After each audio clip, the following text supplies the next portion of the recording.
বিজেপিৰ কালচাৰটো বেলেগ ধৰণৰ। আমাৰ বিজেপিৰ কালচাৰ মানে কি কামৰ শুভাৰম্ভ। ৰাজীৱ আছে না ইয়াতে?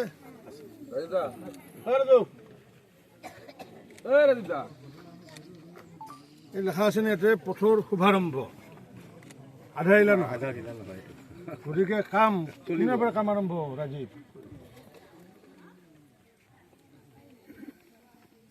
বিভিন্ন ধৰণৰ ৰাস্তাৰ কাম আমি আৰম্ভ কৰিছোঁ। ইতিমধ্যে পতাকা উত্তোলনৰ পিছত আজি আমি 4টা ৰাস্তা আজি আমি কামৰ শুভাৰম্ভ কৰিছোঁ।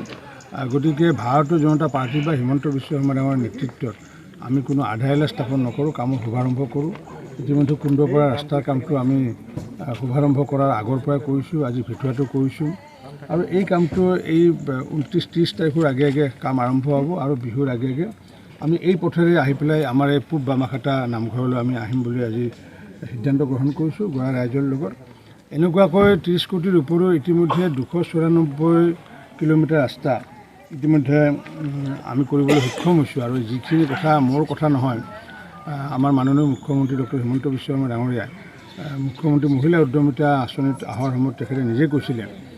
গতিকে এই যে 294 কিলোমিটাৰ ৰাস্তা যে কৰাৰ যি মোৰ পৰম সৌভাগ্য হ'ল, তাৰ কাৰণে মই বজালীৰ পাটাচাৰিকুছি সমষ্টিবাসী ৰাইজক মই আন্তৰিক ধন্যবাদ জনাইছোঁ। কাৰণ কিয় তেতিয়া মই একেবাৰে অচিনাকি ব্যক্তি আছিলোঁ আৰু সেই অচিনাকি ব্যক্তি চাই খালী মোৰ দলৰ সভাপতিৰ বাবে তেওঁলোকে সকলোৱে মোক যি হাৰত ভোট প্ৰদান কৰিলে, অসমৰ দ্বিতীয় সৰ্বশ্ৰেষ্ঠ ভোট মাননীয় মুখ্যমন্ত্ৰী ডক্টৰ হিমন্ত বিশ্ব শৰ্মা ডাঙৰীয়াই 77% পাইছিলে আৰু মই 72% পাইছিলোঁ।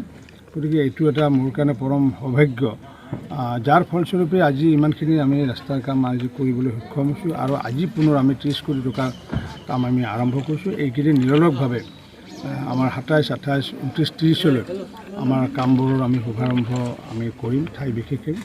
আৰু 31 তাৰিখে 5 বছৰৰ খতিয়ান মই ভগৱতীৰ ক্ষেত্ৰত আমি সিদিনা আবেলি 3টা বজাত বিভিন্ন আমাৰ সমাজৰ সভাপতি সম্পাদকক মাতি বা বিভিন্ন দল সংগঠনক মাতি এখন আমি খতিয়ান প্ৰকাশ কৰিম। ইতিমধ্যে মই সৰভোগত যেনেকুৱাকৈ বিধায়ক থাকোঁতে প্ৰতি বছৰে খতিয়ান উলিয়াইছিলোঁ, ইয়াতো দুবাৰ উলিয়াইছোঁ খতিয়ান। এইবাৰ আমাৰ 5ম বৰ্ষৰ খতিয়ানখন আমি উলিয়াম আৰু তাত গোটেই সম্পূৰ্ণভাৱে আমি লিখা আছে ৰাইজৰ হৈ কি কৰিছোঁ কি কৰা নাই। যিয়ে কৰিছোঁ অন্ততঃ মনত অত্যন্ত আজি সুখী অনুভৱ কৰিছোঁ যে বজালী অঞ্চলৰ যি পাটাচাৰিকুছি সমষ্টিবাসী ৰাইজে যি মৰম স্নেহ দিলে আৰু সেই মৰম স্নেহৰ আধাৰতে আমি ইমানখিনি কৰাৰ কাৰণে সক্ষম হৈছোঁ।